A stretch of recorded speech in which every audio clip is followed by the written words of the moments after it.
Dennis Lynn Rader nació el 9 de marzo de 1945 en Pittsburgh, Kansas, Estados Unidos, en el seno de una familia de clase trabajadora que, en apariencia, encarnaba los valores tradicionales del corazón estadounidense. Kansas, conocido por sus vastas llanuras y comunidades agrícolas, era un lugar donde la vida transcurría con un ritmo pausado y las conexiones comunitarias eran esenciales. Rader creció en un entorno que, a primera vista, parecía idílico, una pequeña ciudad donde todos se conocían y donde la moralidad y la religión tenían un peso significativo. Sin embargo, detrás de esta fachada de normalidad, Rader desarrolló desde temprana edad una serie de inclinaciones perturbadoras que marcarían su vida y la de muchas víctimas. Hijo de William Elvin Rader y Dorothea May Cook, Dennis fue el mayor de 4 hermanos.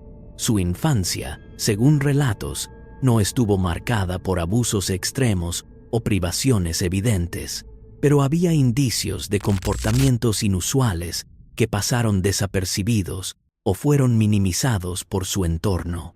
Desde pequeño, Rader mostró una fascinación por el control y el dominio, manifestada en actos como el maltrato a animales, un rasgo que los psicólogos criminales identificarían más tarde como una señal temprana de tendencias psicopáticas.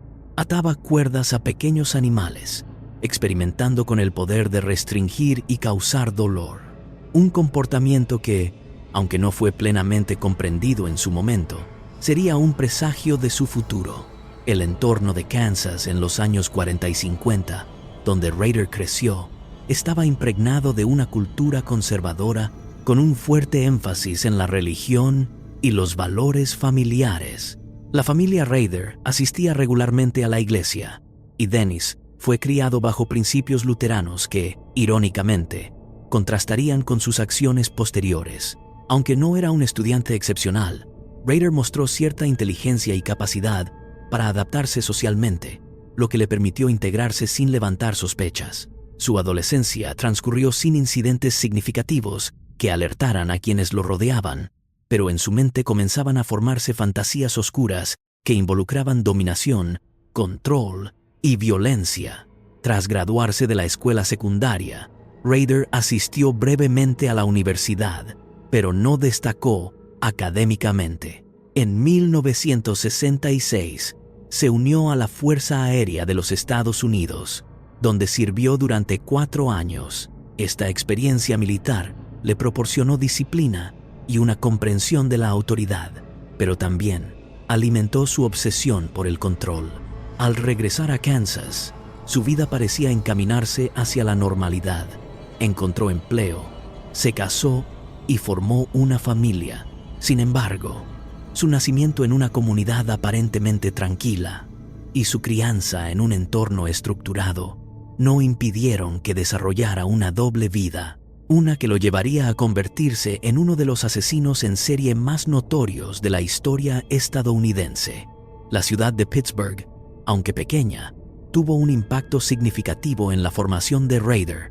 La comunidad cerrada y la falta de vigilancia intensiva en esa época permitieron que sus inclinaciones pasaran desapercibidas. Además, la cultura de la posguerra, con su énfasis en la conformidad, le brindó a Rader una máscara perfecta para ocultar sus impulsos. Su nacimiento en este contexto no solo marcó el inicio de su vida, sino también el comienzo de una trayectoria que, décadas después, horrorizaría al mundo. Dennis Rader, conocido más tarde como el asesino BTK, atar, torturar, matar, mantuvo una fachada de respetabilidad a través de sus ocupaciones que le permitieron integrarse en la sociedad mientras llevaba a cabo sus crímenes. Su vida laboral estuvo marcada por roles que, irónicamente, le otorgaban autoridad y acceso a información que facilitaban sus actividades delictivas. Trabajó como oficial de seguridad y más tarde como oficial de cumplimiento de códigos en Park City, Kansas, además de desempeñar un papel activo como líder en su iglesia local, la Iglesia Luterana de Cristo. Estas ocupaciones no solo le proporcionaron una imagen de ciudadano ejemplar, sino que también le dieron herramientas y oportunidades para acechar a sus víctimas sin levantar sospechas. Como oficial de seguridad, primero en una empresa de instalación de alarmas y luego en el departamento de cumplimiento de códigos, Rader tenía un trabajo que le permitía moverse por vecindarios, observar patrones de comportamiento y acceder a información sobre las casas y sus ocupantes. Su empleo en ADT Security Services, una empresa dedicada a la instalación de sistemas de alarma, era particularmente revelador. Mientras ayudaba a proteger hogares contra intrusos, aprendía cómo burlar esos mismos sistemas. Este conocimiento técnico fue crucial para sus crímenes, ya que le permitió entrar en las casas de sus víctimas sin dejar rastros evidentes. Su rol como oficial de cumplimiento de códigos en Park City, un suburbio de Wichita, le dio aún más poder. Inspeccionaba propiedades, interactuaba con residentes y, en muchos casos, entraba en sus hogares bajo el pretexto de realizar inspecciones. Esta autoridad le proporcionaba una excusa legítima para estar en lugares donde podía planificar sus ataques. Además de su empleo formal, Rader era un miembro activo de su iglesia, donde ocupó cargos de liderazgo, incluyendo el de presidente del consejo de la congregación. Su devoción aparente a la fe y su participación en actividades religiosas reforzaban su imagen de hombre confiable y respetable. Asistía regularmente a los servicios, participaba en eventos comunitarios y se presentaba como un pilar de la comunidad. Esta dualidad entre su vida pública y sus actos secretos es uno de los aspectos más perturbadores de su caso. Mientras predicaba valores cristianos y organizaba actividades en la iglesia, planeaba meticulosamente sus crímenes, utilizando su tiempo libre para acechar, dibujar mapas y escribir diarios detallados sobre sus fantasías y asesinatos. Su trabajo y su rol en la iglesia le brindaron no solo una coartada, sino también una red de contactos que lo ayudaron a mantenerse fuera del radar de las autoridades durante 3 décadas. Rader era conocido por ser meticuloso, organizado y, en apariencia, amigable, aunque algunos lo describían como rígido y autoritario.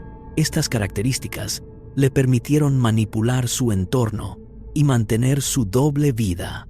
Por ejemplo, su empleo le daba acceso a vehículos y uniformes que lo hacían parecer inofensivo, mientras que su conocimiento de la comunidad le ayudaba a identificar a sus víctimas. La combinación de estas ocupaciones creó el entorno perfecto para que Rader operara sin ser detectado. Su capacidad para desempeñar roles de autoridad mientras ocultaba su verdadera naturaleza demuestra un nivel de manipulación psicológica que desconcertó a investigadores y psicólogos.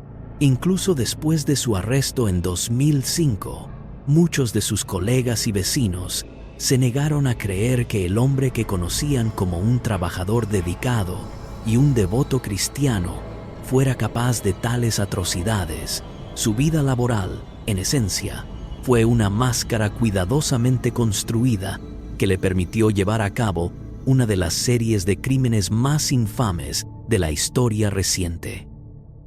La vida familiar de Dennis Rader era, en la superficie, un reflejo de la normalidad suburbana estadounidense. Casado con Paula Dietz, desde 1971, Rader formó una familia con 2 hijos, Brian y Carrie, en Wichita, Kansas. Esta imagen de esposo devoto y padre cariñoso fue una de las razones principales por las que pudo eludir la captura durante más de 3 décadas. Sin embargo, detrás de esta fachada de estabilidad y amor familiar, Rader llevaba una vida secreta que contrastaba brutalmente con la imagen que proyectaba ante su esposa, sus hijos y su comunidad. Paula Dietz, una mujer descrita como amable y reservada, trabajaba como contadora y, al igual que Rader, era activa en la iglesia. Su matrimonio, desde la perspectiva de quienes los rodeaban, parecía sólido. Rader participaba en actividades familiares, asistía a eventos escolares de sus hijos y mantenía una rutina hogareña que no levantaba sospechas. Sin embargo, su vida doméstica estaba impregnada de un control sutil. Rader era conocido por ser meticuloso y exigente, y algunos relatos sugieren que podía ser autoritario en casa, aunque nunca al punto de generar alarma. Paula, según se sabe, no tenía conocimiento de las actividades criminales de su esposo, y su shock tras su arresto en 2005 fue profundo. La revelación de que el hombre con el que compartió su vida era el asesino BTK la llevó a divorciarse y a buscar alejarse de la atención pública. Sus hijos, Brian y Kerry, crecieron en un hogar que, en apariencia, era estable. Brian, el mayor, y Kerry, la menor, tuvieron una infancia típica de los suburbios, con actividades como los Boy Scouts y Girl Scouts, en las que Rader participaba activamente como padre voluntario. Kerry, en particular, ha hablado públicamente sobre el impacto devastador que tuvo el descubrimiento de los crímenes de su padre. En entrevistas posteriores, describió cómo la noticia destruyó su percepción de su infancia y su relación con él. A pesar de esto, los hijos de Rader no mostraron señales de haber sospechado de su padre, lo que resalta su habilidad para compartimentar su vida criminal y su vida familiar. La casa de los Rader en Park City era un lugar donde la normalidad reinaba en la superficie. Rader mantenía un garaje ordenado, participaba en proyectos de mejoras para el hogar y era visto como un vecino servicial. Sin embargo, en ese mismo espacio, guardaba recuerdos de sus crímenes, como fotografías, dibujos y notas que detallaban sus asesinatos. Estos objetos estaban escondidos cuidadosamente, fuera del alcance de su familia, lo que demuestra su capacidad para mantener una doble vida. La relación con su familia era, en muchos sentidos, una extensión de la máscara que usaba en público, controlada, calculada y diseñada para no revelar nada. El impacto en su familia tras su arresto fue devastador. Paula y sus hijos enfrentaron un escrutinio público abrumador y tuvieron que lidiar con el trauma de descubrir que el hombre que conocían era un asesino en serie. La comunidad, que una vez los vio como una familia modelo, se dividió entre la incredulidad y la compasión. La vida familiar de Rader, aunque aparentemente normal, fue una ilusión cuidadosamente construida que se desmoronó con su captura, dejando a sus seres queridos enfrentando las consecuencias de sus actos. El modus operandi de Dennis Rader, conocido como BTK, es un caso de estudio paradigmático en criminología debido a su meticulosidad, su enfoque en el control y su capacidad para evadir la captura durante más de 3 décadas. Como criminólogo, analizar el modus operandi de Rader revela no solo su metodología criminal, sino también su perfil psicológico, que combina rasgos de narcisismo, sadismo y una obsesión por el poder. Su enfoque en atar, torturar y asesinar a sus víctimas no era meramente funcional, sino profundamente simbólico, reflejando su necesidad de dominación total sobre aquellos que seleccionaba como objetivos. Rader comenzaba sus crímenes con una fase de planificación exhaustiva, un rasgo distintivo de los asesinos en serie organizados. Acechaba a sus víctimas durante días o incluso semanas, estudiando sus rutinas, sus hogares y sus vulnerabilidades. Esta preparación incluía dibujar mapas, tomar notas detalladas y, en algunos casos, esbozar fantasías en diarios privados. Su experiencia laboral en la instalación de sistemas de seguridad y como oficial de cumplimiento de códigos le proporcionó conocimientos técnicos que aprovechó para entrar en las residencias sin dejar evidencia significativa. Utilizaba herramientas como cuerdas, cinta adhesiva y armas blancas, que llevaba consigo en lo que él mismo denominaba su kit de golpeo, un conjunto de objetos cuidadosamente seleccionados para ejecutar sus crímenes. El acto de atar a sus víctimas era central en su ritual. Rader empleaba nudos complejos, aprendidos en parte durante su tiempo en los Boy Scouts y en la Fuerza Aérea, para inmovilizar a sus objetivos, asegurándose de que no pudieran resistirse. Este acto no solo tenía un propósito práctico, sino que también satisfacía su fantasía de control absoluto. Las víctimas, generalmente mujeres, Aunque también asesinó a hombres y niños en algunos casos, eran sometidas a un proceso de tortura que combinaba violencia física y manipulación psicológica. Rader prolongaba el sufrimiento de sus víctimas, a menudo hablando con ellas, burlándose o forzándolas a participar en escenarios que alimentaban sus fantasías sádicas. Este componente psicológico era tan crucial para él como el acto físico, ya que le permitía ejercer poder sobre la mente y el cuerpo de sus víctimas. El asesinato, el tercer elemento de su apodo BTK, solía realizarse por estrangulamiento, ya fuera con cuerdas, sus manos o, en algunos casos, bolsas plásticas.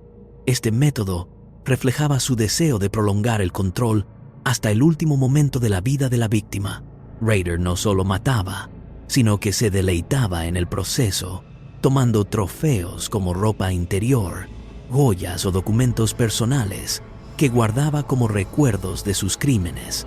Estos objetos le permitían revivir los asesinatos, un comportamiento típico de asesinos en serie que buscan mantener viva la experiencia a través de fetiches. El modus operandi de Rader evolucionó con el tiempo, adaptándose a las circunstancias y a su creciente confianza. En sus primeros crímenes, como el asesinato de la familia Otero en 1974, mostró cierta improvisación, pero con los años perfeccionó su técnica, volviéndose más audaz y calculador. Su capacidad para integrarse en la comunidad, utilizando su fachada de hombre respetable, le permitió operar sin ser detectado, un aspecto que resalta la importancia de estudiar el contexto social en el análisis criminológico. Desde una perspectiva criminológica, el modus operandi de Rader no solo define su metodología, sino que también revela una mente obsesionada con el control, el sadismo y la construcción de una narrativa personal de poder. Entre 1974 y 1991, Dennis Rader, el asesino BTK, cometió 10 asesinatos confirmados, dejando un rastro de devastación en la comunidad de Wichita, Kansas, y sus alrededores. Como criminólogo, analizar el perfil de sus víctimas y el impacto de sus crímenes ofrece una visión profunda de su selección de objetivos, su motivación y el contexto social que permitió que sus actos permanecieran sin resolver durante tanto tiempo. Las víctimas de Rader no fueron seleccionadas al azar. Sus elecciones reflejan una combinación de oportunidad, fantasía y un deseo de ejercer poder sobre aquellos que percibía como vulnerables. El primer crimen conocido de Rader ocurrió el 15 de enero de 1974, cuando asesinó a 4 miembros de la familia Otero: Joseph, Julie y sus hijos, Joseph Jr. y Josephine. Este cuádruple homicidio marcó un punto de inflexión, no solo por su brutalidad, sino porque estableció el patrón de Rader: atacar en los hogares de las víctimas, un lugar donde se sentían seguras. Los Otero fueron atados, torturados y estrangulados, y Rader tomó objetos personales como recuerdos. Este crimen, cometido en una familia hispana, destacó su disposición a atacar a grupos diversos, aunque sus víctimas posteriores fueron principalmente mujeres caucásicas. Otras víctimas incluyeron a Catherine Bright, asesinada en abril de 1974, Shirley Vian, en marzo de 1977, y Nancy Fox, en diciembre de 1977. Cada caso siguió un patrón similar: ingreso al hogar, atado de las víctimas, tortura prolongada y estrangulamiento. Rader también asesinó a Maureen Hedge en 1985, una vecina que vivía a pocas casas de la suya, lo que demuestra su audacia. Su última víctima conocida, Dolores Davis, fue asesinada en enero de 1991. La selección de víctimas no parecía seguir un criterio estricto en términos de edad o apariencia, pero todas compartían la vulnerabilidad de estar solas o en pequeños grupos en sus hogares. Desde un punto de vista criminológico, la elección de víctimas de Rader refleja una combinación de oportunidad y fantasía. Muchas de sus víctimas eran mujeres que vivían solas o en situaciones donde podían ser dominadas fácilmente, lo que sugiere una preferencia por objetivos que le permitieran ejercer control sin resistencia significativa. Sin embargo, el asesinato de la familia Otero y la inclusión de niños y hombres en su lista de víctimas indican que su motivación no era exclusivamente sexual, sino que estaba profundamente arraigada en el sadismo y la necesidad de poder. El impacto en la comunidad de Wichita fue profundo. Los crímenes de BTK generaron un clima de miedo que duró décadas, con los residentes instalando sistemas de seguridad y viviendo con la constante amenaza de un asesino invisible. La aparente aleatoriedad de los asesinatos, combinada con la falta de pistas claras, frustró a las autoridades y alimentó la leyenda de BTK como un criminal intocable.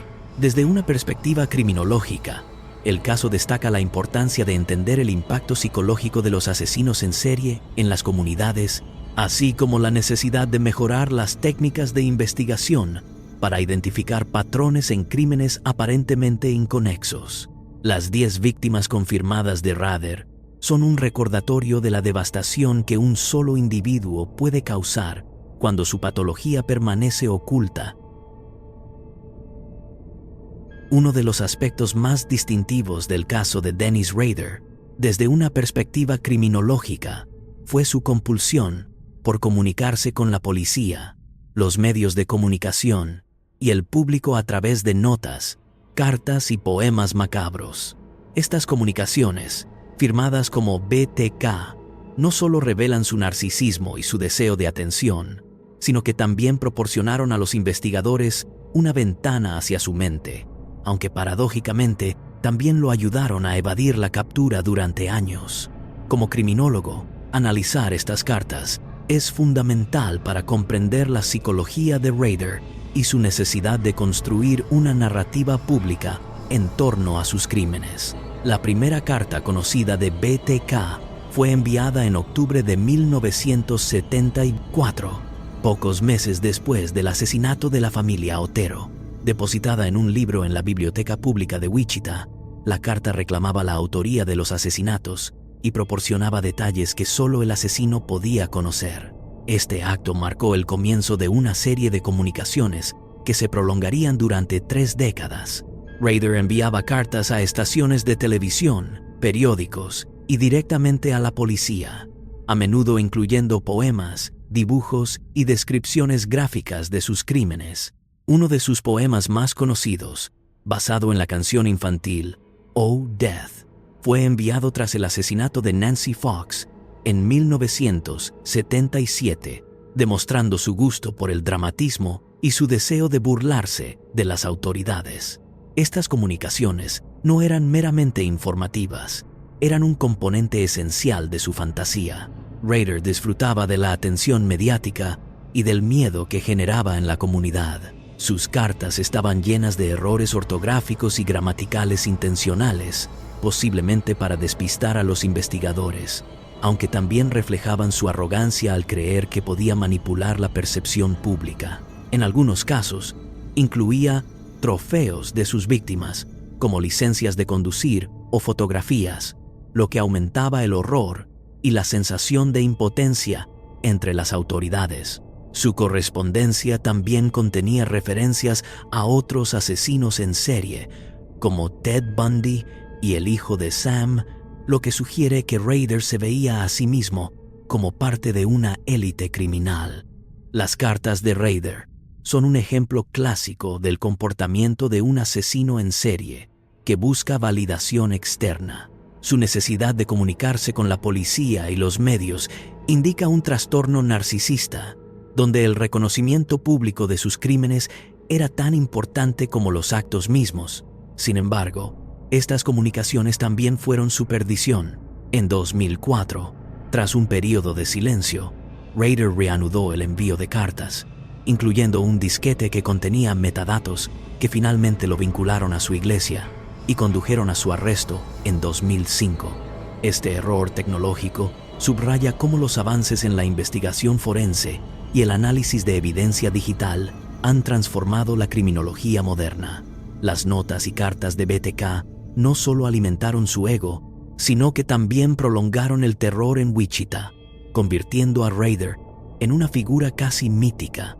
Su capacidad para manipular a los medios y mantener a la comunidad en vilo es un recordatorio de cómo los asesinos en serie pueden utilizar la comunicación como una extensión de su poder. Desde una perspectiva criminológica, estas cartas son una herramienta invaluable para estudiar la mente de un depredador, pero también un recordatorio de los desafíos que enfrentan las fuerzas del orden al lidiar con criminales que combinan astucia, arrogancia y una obsesión por el control.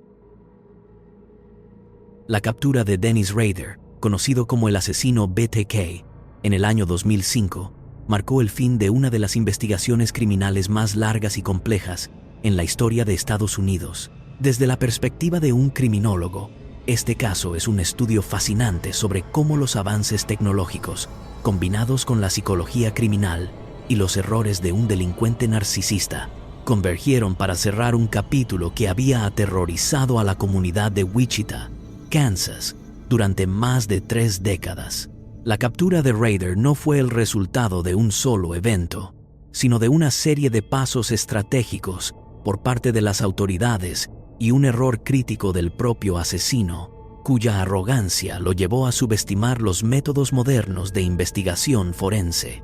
Tras un periodo de inactividad que comenzó en 1991, Rader reanudó su contacto con los medios y la policía en el año 2004, un movimiento que los criminólogos interpretan como una manifestación de su necesidad de atención y control, rasgos característicos de su perfil psicológico. En marzo de ese año, envió una carta al Wichita Eagle que contenía una fotocopia de la licencia de conducir de una de sus víctimas, Vicki Wegerle, asesinada en 1986, junto con fotos de la escena del crimen. Esta comunicación marcó el inicio de una serie de mensajes que incluían cartas, paquetes y, crucialmente, un disquete enviado en enero de 2005 a la estación de televisión KSAS-TV. Estos mensajes, llenos de acertijos, poemas y referencias a sus crímenes, reflejaban su deseo de revivir la notoriedad que había disfrutado en los años 70 y 80. El disquete resultó ser el punto de inflexión. Rader, confiado en su habilidad para burlar a las autoridades, había preguntado en una de sus comunicaciones si un disquete podía ser rastreado, y la policía, a través de un anuncio en un periódico, le aseguró falsamente que no era posible. Este engaño fue estratégico. Los investigadores sabían que los metadatos digitales podían proporcionar pistas vitales. Cuando analizaron el disquete, los expertos forenses descubrieron que contenía un documento de Microsoft Word con metadatos que indicaban que había sido creado en una computadora registrada a nombre de Dennis en la Iglesia Luterana de Cristo en Park City. Este hallazgo permitió a la policía centrar su investigación en Rader, un miembro activo de la iglesia y residente local. Para confirmar su identidad, las autoridades obtuvieron una muestra de ADN de la hija de Rader, Carrie, tomada de un examen médico reciente, y la compararon con el ADN encontrado en las escenas de los crímenes de BTK. La coincidencia fue concluyente. El 25 de febrero de 2005, Rader fue arrestado mientras conducía cerca de su casa en Park City. El operativo fue discreto pero meticuloso, reflejo de la cautela de las autoridades tras años de frustración. Durante el interrogatorio, Rader mostró una mezcla de sorpresa y resignación, aunque también una curiosa disposición a hablar, lo que los criminólogos interpretan como una extensión de su narcisismo. Incluso en la derrota, buscaba atención y control sobre su narrativa. Desde un punto de vista criminológico, la captura de Rader destaca varios elementos clave. Primero, la importancia de los avances en la tecnología forense, particularmente el análisis de metadatos digitales, que transformó la investigación criminal en el siglo XXI. Segundo, el papel de la psicología criminal en la estrategia policial.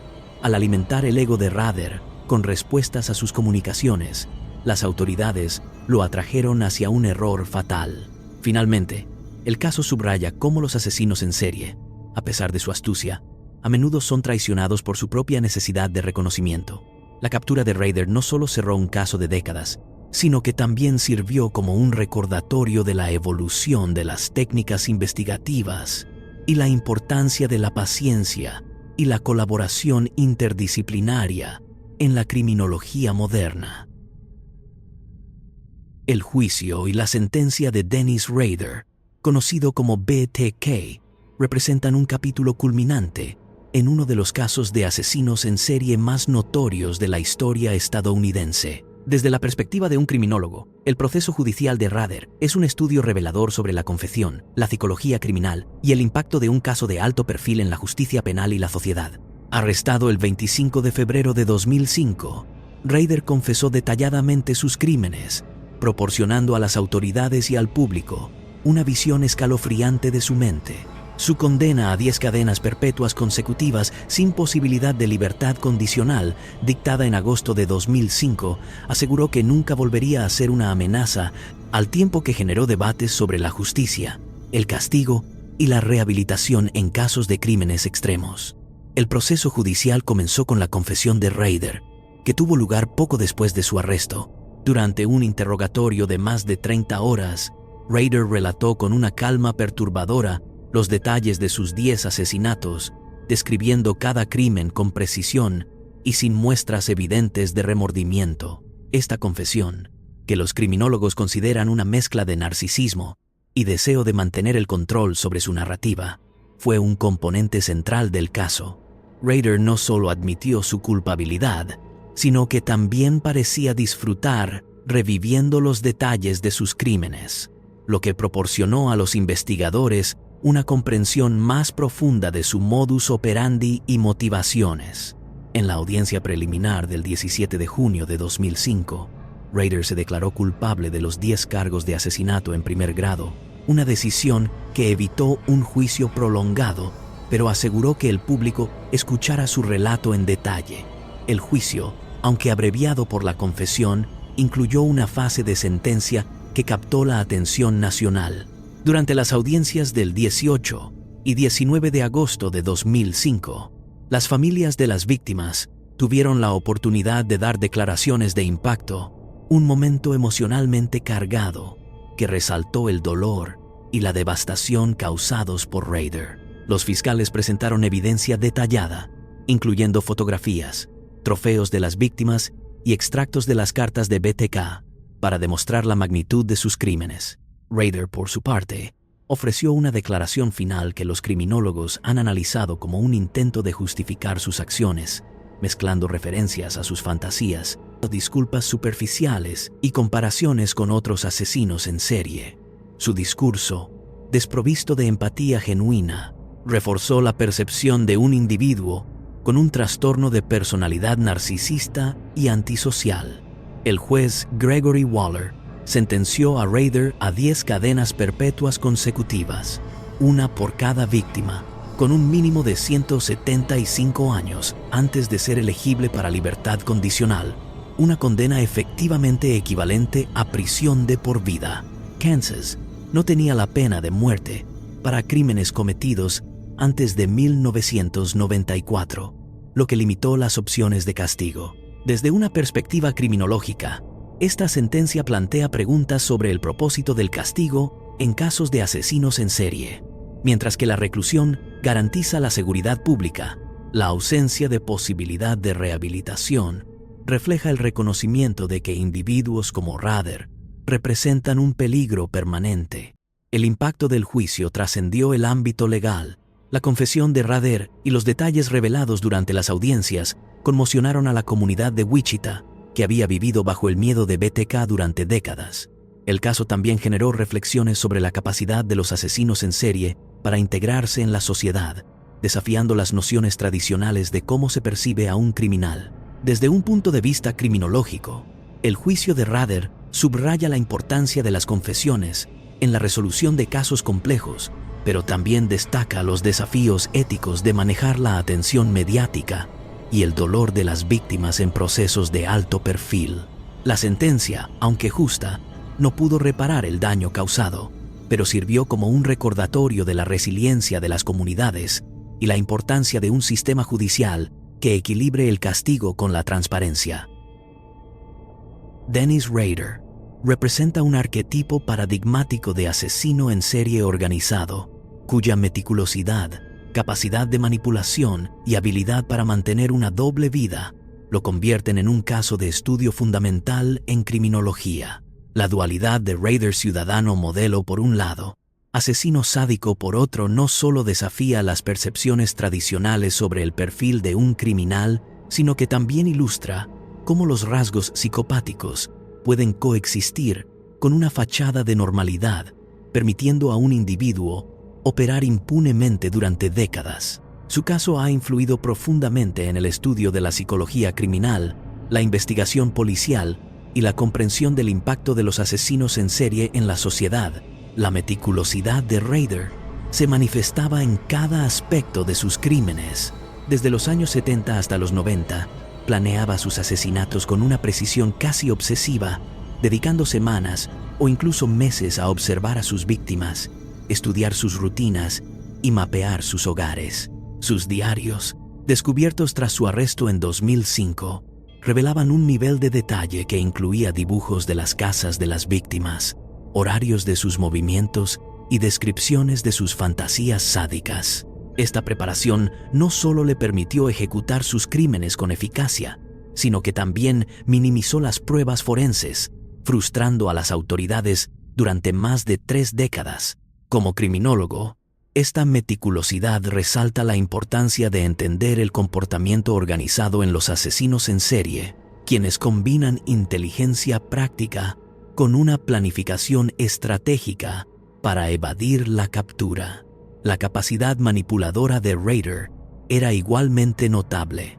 En su vida pública, se presentaba como un esposo devoto, padre de 2 hijos, líder en su iglesia luterana y empleado respetado en roles como oficial de cumplimiento de códigos en Park City, Kansas. Esta imagen de respetabilidad le permitió integrarse en su comunidad sin levantar sospechas, incluso cuando sus crímenes aterrorizaban a Wichita. Su manipulación no se limitaba a su entorno social, también se extendía a sus interacciones con la policía y los medios, a quienes provocaba con cartas y acertijos diseñados para mantener viva su notoriedad. Desde una perspectiva criminológica, esta habilidad para manipular tanto a individuos como a instituciones subraya cómo los asesinos en serie, con rasgos narcisistas y antisociales, pueden explotar las estructuras sociales para ocultar su verdadera naturaleza. La doble vida de Rader es quizás el aspecto más perturbador de su caso. Mientras asistía a servicios religiosos, participaba en actividades de los Boy Scouts con sus hijos y mantenía un hogar aparentemente estable. Guardaba trofeos de sus víctimas como ropa interior y documentos personales en su casa y escribía detalladamente sobre sus asesinatos. Esta compartimentación refleja un nivel de disociación psicológica que los criminólogos asocian con trastornos de personalidad severos. Su capacidad para alternar entre el rol de ciudadano ejemplar y el de asesino sádico desafía las nociones convencionales de cómo se identifica a un criminal, lo que ha llevado a un replanteamiento de los perfiles psicológicos en la investigación de crímenes en serie. El impacto de Rader en la criminología trasciende su caso individual, ha influido en la formación de los investigadores, quienes ahora prestan mayor atención a los indicadores de doble vida en sospechosos, como la excesiva conformidad social o el perfeccionismo. Además, su caso ha resaltado la importancia de la colaboración interdisciplinaria entre criminólogos, psicólogos y fuerzas del orden para identificar patrones de comportamiento que podrían pasar desapercibidos. En la comunidad de Wichita, el legado de BTK dejó un trauma colectivo, con residentes que vivieron bajo el miedo durante décadas. Desde un punto de vista criminológico, el caso de Rader es un recordatorio de cómo los asesinos en serie no solo afectan a sus víctimas directas, sino que también transforman la dinámica social de las comunidades, generando desconfianza y paranoia. Su estudio sigue siendo relevante para entender cómo la meticulosidad, la manipulación y la doble vida pueden converger en un depredador que opera a plena vista. Las cartas, poemas y comunicaciones enviadas por Dennis Rader, bajo el seudónimo de BTK, constituyen una de las facetas más estudiadas de su caso en los campos de la criminología y la psicología criminal.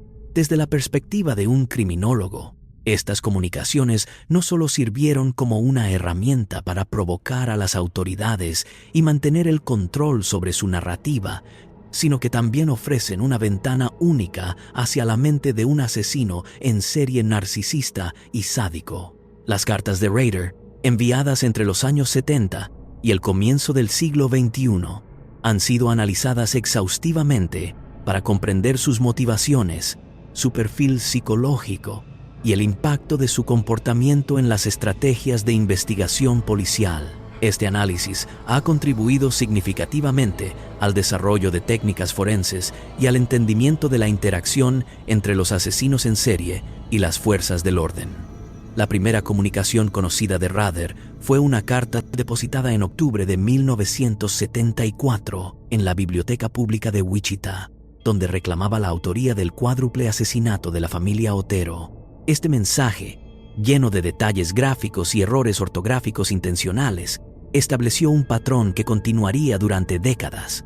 Rader usaba las cartas no solo para confirmar sus crímenes, sino también para burlarse de la policía y alimentar el miedo en la comunidad. Sus escritos incluían poemas macabros, como uno basado en la canción Oh Death, tras el asesinato de Nancy Fox en 1977, y acertijos que desafiaban a los investigadores a descifrar su identidad. Estas comunicaciones reflejaban un deseo de atención pública y un placer derivado de manipular tanto a los medios como a las autoridades. Desde un punto de vista criminológico, las cartas de Rader son un ejemplo clásico del comportamiento de un asesino en serie que busca validación externa. Su narcisismo se manifestaba en la necesidad de ser reconocido como un criminal astuto, comparable a figuras como Jack el Destripador o el Zodíaco, a quienes mencionaba en sus escritos. Los errores ortográficos y gramaticales, aunque a veces considerados como un intento de despistar, también reflejaban su arrogancia, ya que creía que podía controlar la percepción de su inteligencia. Además, las cartas a menudo incluían trofeos, como licencias de conducir o fotos de las víctimas, lo que intensificaba el horror y proporcionaba a los investigadores pruebas físicas que, aunque inicialmente no condujeron a su captura, fueron cruciales para confirmar su autoría tras su arresto. En psicología criminal, las comunicaciones de Rader son estudiadas como una manifestación de su sadismo y su necesidad de prolongar el control sobre sus víctimas, incluso después de su muerte. Al enviar detalles de los crímenes, revivía sus experiencias, un comportamiento típico de asesinos en serie que buscan perpetuar el impacto emocional de sus actos. Sus cartas también revelaban un componente de exhibicionismo, ya que disfrutaba de la cobertura mediática y del pánico que generaba en Wichita. Este aspecto ha llevado a los psicólogos a clasificar a Rader como un asesino con un trastorno de personalidad narcisista y antisocial, donde la comunicación con el exterior era una extensión de su fantasía de poder. El análisis de estas cartas también ha tenido un impacto significativo en las técnicas de investigación. La decisión de la policía de responder a Rader a través de anuncios en periódicos, asegurándole que un disquete no podía ser rastreado, fue un movimiento estratégico que aprovechó su arrogancia y condujo a su captura en 2005, cuando los metadatos de un disquete lo vincularon a su iglesia. Este evento marcó un hito en la criminología moderna, destacando cómo las tecnologías digitales han transformado la persecución de criminales. Las comunicaciones de Rader son ahora un componente clave en los programas de formación de criminólogos y perfiladores, quienes estudian cómo las interacciones entre asesinos y autoridades pueden ser utilizadas para generar pistas. En términos de impacto social, Las cartas de BTK prolongaron el terror en Wichita, convirtiendo a Rader en una figura casi mítica que dominaba la psique colectiva. Su capacidad para manipular la narrativa pública a través de sus escritos subraya la importancia de gestionar la comunicación en casos de alto perfil para minimizar el pánico y maximizar las oportunidades de captura. Desde una perspectiva criminológica, las cartas de Rader son un recordatorio de cómo los asesinos en serie pueden utilizar los medios como una extensión de su poder, pero también de cómo un análisis cuidadoso de sus comunicaciones puede ser la clave para desmantelar su fachada. Este caso sigue siendo una referencia esencial en el estudio de la psicología criminal y la evolución de las estrategias de investigación.